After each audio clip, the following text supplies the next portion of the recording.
ആയിട്ടുള്ള ഒരു സ്പൈസി ആയിട്ടുള്ള ഒരു മുട്ട പുഴുങ്ങിയ മസാല നിറച്ചതാണ് കേട്ടോ. അപ്പോൾ ഇത് എല്ലാവർക്കും ഇഷ്ടപ്പെടുമൊന്നുമില്ല, അത് ഞാൻ പ്രത്യേകം പറയുന്നുണ്ട്. എരിവൊക്കെ നല്ല പോലെ ഇഷ്ടപ്പെടുന്ന ആളുകൾക്ക് മാത്രം കഴിക്കാനുള്ളതാണ് കേട്ടോ. പക്ഷേ ഇതിൻ്റെ ടേസ്റ്റ് എന്ന് പറഞ്ഞൊരു പ്രത്യേക ടേസ്റ്റാണ്. ഇതിൻ്റെ കൂട്ടും ഒരു സ്പെഷ്യൽ കൂട്ടാണ് കേട്ടോ. അപ്പോൾ ഇത് എങ്ങനെയാണ് ഉണ്ടാക്കുന്നതെന്നല്ലേ, അത് എളുപ്പമായിട്ട് ഉണ്ടാക്കാവുന്നതാണ് കേട്ടോ. അപ്പോൾ അതെങ്ങനെയാണെന്ന് ഞാൻ പറയാം. ഇതിന് വേണ്ടി ഞാൻ 4 മുട്ടയാണ് എടുത്തേക്കുന്നത് കേട്ടോ. അത് ആദ്യം ഞാനൊന്ന് കുക്കറിലാണ് പുഴുങ്ങാൻ വെച്ചേക്കുന്നത്. 2 വിസിൽ മതി, ഒരു വലിയ വിസിലും ഒരു ചെറിയ വിസിലും മതി. അപ്പോൾ അതിലേക്ക് 1 ഗ്ലാസ് വെള്ളം ഒഴിക്കുന്നുണ്ട്. എന്നിട്ടാണ് ഞാനിത് പുഴുങ്ങാൻ വെക്കുന്നത് കേട്ടോ. പിന്നെ ഞാൻ പ്രത്യേകം പറഞ്ഞിട്ടുണ്ട്, പുഴുങ്ങി കഴിഞ്ഞ് കഴിഞ്ഞാൽ അപ്പം തന്നെ ചൂടോടെ തന്നെ മുട്ട തൊലി കളഞ്ഞെടുക്കരുത്. ഒരു 10 മിനിറ്റോളം നമ്മൾ വെള്ളത്തിലൊന്ന് മുക്കി വെച്ചിട്ട്, അതായത് തണുത്ത വെള്ളത്തിൽ മുക്കി വെച്ച ശേഷം തൊലി കളയുകയാണെങ്കിൽ പൊട്ടാതെ നമുക്ക് കിട്ടും. അപ്പോൾ ഇതിൽ ഒരെണ്ണം പുറത്തേക്ക് തുറിച്ച് വന്നിട്ടുണ്ട് കേട്ടോ. ചില മുട്ടകൾ അങ്ങനെയാണ്, അത് പ്രശ്നമില്ല. അപ്പോൾ ഞാൻ തൊലിയൊക്കെ കളഞ്ഞ് വെച്ചിട്ടുണ്ട്. ഇനി ചെയ്യേണ്ടതെന്ന് വെച്ചാൽ ഇത് 2ആയിട്ട് കട്ട് ചെയ്യുക എന്നുള്ളതാണ്. ഇനി ഇത് കട്ട് ചെയ്ത് കഴിഞ്ഞാലും ഇങ്ങനെയും ചെയ്തിട്ട് കാര്യമില്ല. ഇതിൻ്റെ സൈഡുകളുണ്ട്, അതൊന്ന് നമുക്ക് വരഞ്ഞു വെക്കണം. അപ്പോൾ ആദ്യം ഞാൻ ഇതെല്ലാം 2ആയിട്ട് കട്ട് ചെയ്ത് വെക്കുകയാണ് കേട്ടോ. അതിന് ശേഷമാണ് ഞാനതങ്ങനെ വരഞ്ഞു വെക്കുന്നത്. അത് എന്തിനാണെന്ന് വെച്ച് കഴിഞ്ഞാൽ നമ്മൾ മസാല ഒന്ന് ഇതുമൊക്കെ പുരട്ടുമ്പോൾ ഒന്ന് പിടിക്കാനാണ്.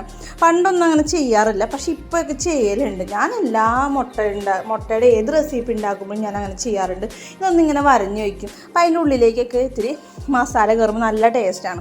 ഇനി ഞാൻ പാനിലേക്ക് വെളിച്ചെണ്ണ ഒഴിച്ചിട്ട് വെളുത്തുള്ളി തൊണ്ടോടെ ഇടുന്നുണ്ട് കേട്ടോ. പിന്നെ വേപ്പിലയും കൂടി ഇട്ട് ഇതൊന്ന് വാട്ടിയെടുക്കുന്നുണ്ട്.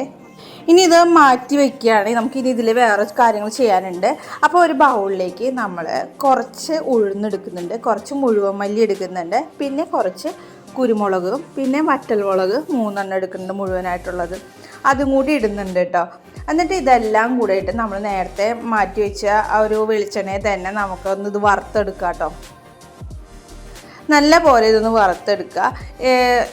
ഞാൻ സ്വതവേ ചെയ്യാറുള്ളതെന്ന് വെച്ച് കഴിഞ്ഞാൽ വെളിച്ചെണ്ണ അല്ലാണ്ട് വെറുതെ വറുത്തെടുക്കുക ചെയ്യുക. പക്ഷെ അതൊരു ടേസ്റ്റായിട്ട് എനിക്ക് തോന്നിയില്ല. പക്ഷേ ഇതിങ്ങനെ ചെയ്യുമ്പോൾ ഒരു പ്രത്യേക ടേസ്റ്റാണ്. വെളിച്ചെണ്ണയുടെ ഇതൊക്കെ വരുമ്പോൾ പ്രത്യേക ടേസ്റ്റാട്ടോ. ഈ നേരത്തെ നമ്മൾ വറുത്ത് വെച്ച ആ ഒരു ഇതുണ്ടല്ലോ, വെളുത്തുള്ളിയും വേപ്പിലയും കൂടി, അതും കൂടി ഇതിലിടുന്നുണ്ട്. എന്നിട്ട് നല്ല പോലെ ഇതൊന്ന് മിക്സ് ചെയ്തെടുക്കുക ചെയ്യുന്നത് കേട്ടോ. ഇനി ഇത് നമ്മളിത് മിക്സ് ചെയ്ത ശേഷം ഇത് ഫ്ലെയിം ഓഫ് ചെയ്തതിന് ശേഷം മാത്രം കുറച്ച് മഞ്ഞൾപ്പൊടി, കുറച്ച് ചെറിയ ജീരകം, പിന്നെ ഇടേണ്ടത് വെച്ച് കഴിഞ്ഞാൽ കായപ്പൊടിയും കൂടി ഒരു തുണ്ടിടുക കേട്ടോ. എന്നിട്ട് ഇതൊന്ന് മിക്സ് ചെയ്യുക. അപ്പോഴേക്കും ഒന്ന് ചൂടൊക്കെ ഒന്ന് ആറി വന്നിട്ടുണ്ടാവും. ആറി തരം ഇത്തിരി ഒന്ന് ചൂടാറാനായിട്ട് വെച്ചിട്ട് വേണം നമുക്കിതൊന്ന് അരച്ചെടുക്കാനായിട്ട്. അപ്പം അതൊന്ന് മാറ്റി വയ്ക്കുക കേട്ടോ ചൂടാറാനായിട്ട്. ഇനി ഒരു പാൻ എടുത്തിട്ട് അതിലേക്ക് വെളിച്ചെണ്ണ ഒഴിച്ചിട്ട് നമ്മൾ കട്ട് ചെയ്ത് വെച്ചിരുന്ന മുട്ടയുണ്ടല്ലോ, അതൊന്ന് കമത്തി വെച്ചിട്ട് നമുക്കൊന്ന് ചൂടാക്കുക. അതെന്തിനാണെന്ന് വെച്ച് കഴിഞ്ഞാൽ ഉള്ളിലത്തെ ആ ഇതുണ്ടല്ലോ, മഞ്ഞ ഉണ്ടല്ലോ, അതിങ്ങനെ പുറത്തേക്ക് പോരാതിരിക്കാൻ വേണ്ടിയിട്ടാണ്, ഒന്ന് മുറുക്കം വരാൻ വേണ്ടിയിട്ടാണ് കേട്ടോ. അപ്പോൾ തിരിച്ചു മറിച്ചിട്ട് ഒന്ന് ചൂടാക്കി എടുത്താൽ മതി. വല്ലാണ്ട് ഫ്രൈ പോലെ ആക്കണ്ട കേട്ടോ. അപ്പോൾ ഇതേപോലെ അങ്ങ് ചെയ്താൽ മതി. ഇനി അതിന് ശേഷം നമുക്ക് ഇതൊന്ന് മാറ്റി വയ്ക്കാം. ഇനി ഇതിലേക്കാണ് നമുക്ക് കുറേ കാര്യങ്ങൾ ചെയ്യാനുള്ളത്. അപ്പോൾ നേരത്തെ നമ്മൾ ചൂടാറാൻ മാറ്റി വെച്ചിരുന്ന ആ ഒരു മസാലക്കൂട്ടുണ്ടല്ലോ, അത് നമ്മൾ ചെറിയ ജാറിലേക്ക് ഇട്ടിട്ട് നല്ല പോലെ ഒന്ന് പൊടിച്ചെടുക്കുക. അപ്പോൾ ഇതിലേക്ക് ഇത്തിരി ഉപ്പും കൂടി ചേർക്കുക. നമ്മൾ ഉപ്പെന്ന് പറഞ്ഞ സാധനം ഇതിൽ ചേർത്തിട്ടില്ല, അതുകൊണ്ട് ഉപ്പും ആവശ്യത്തിന് ഇടുക കേട്ടോ. എന്നിട്ട് നല്ല പോലെ ഇതേപോലെ ഇളക്കി എടുക്കുക കേട്ടോ. നല്ല ഇതിൽ തന്നെ കിട്ടിയിട്ടുണ്ട്. ഇനി ഇതൊരു പാത്രത്തിലേക്ക് മാറ്റണം. അപ്പോൾ ഞാനൊരു പ്ലേറ്റിലേക്കാണ് ഇത് മാറ്റിയേക്കണേ കേട്ടോ. ഇനി ഇതിലേക്ക് വെളിച്ചെണ്ണ ഒഴിക്കണം. അതിന് മുന്നേ ഇതൊന്ന് കട്ടൊന്ന് ഉടച്ച് വയ്ക്കുക. അതിന് നിർബന്ധമൊന്നുമില്ല, വെളിച്ചെണ്ണ ഒഴിച്ചിട്ടാലും മതി. ഞാനപ്പോൾ അത് ആദ്യമേ ചെയ്തു എന്നുള്ളൂ. ഇനി വെളിച്ചെണ്ണ ആവശ്യത്തിൽ ഒഴിച്ചിട്ട് നല്ലപോലെ ഒന്ന് തിരുമ്മി എടുക്കുകയാണ് കേട്ടോ. അപ്പോൾ ഈ ഒരു പരുവത്തിലാക്കി വെച്ചിട്ടുണ്ട്. ഇനി നമുക്ക് ഓരോ മുട്ട എടുത്തിട്ട് ഈ ഒരു ഇതിൻ്റെ മുകളിലേക്കായിട്ട് മൊത്തത്തിൽ അങ്ങ് തേച്ച് പിടിപ്പിക്കുകയാണ് വേണ്ടത്. അപ്പോൾ മൊത്തം ചുറ്റിലും ഇങ്ങനെ ആക്കുന്നതാണ് ചെയ്യാറുള്ളത്. പക്ഷെ അങ്ങനെ ചെയ്യാൻ പറ്റില്ല, കാരണം നല്ലൊരു മിനുസുള്ളതായതുകൊണ്ട് പുറം ഭാഗം അങ്ങനെ ചെയ്യാൻ പറ്റില്ല. നമുക്ക് മസാല ഒന്ന് തേക്കാൻ മാത്രമേ പറ്റുള്ളൂ പുറം ഭാഗം. ഉൾഭാഗത്ത് മാത്രമേ നമുക്ക് ഇങ്ങനെ ചെയ്യാൻ പറ്റുള്ളൂ കേട്ടോ.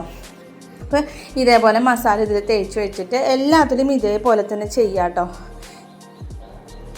അപ്പം ഞാനിത് ഓരോന്നായിട്ട് ചെയ്യുകയാണ്.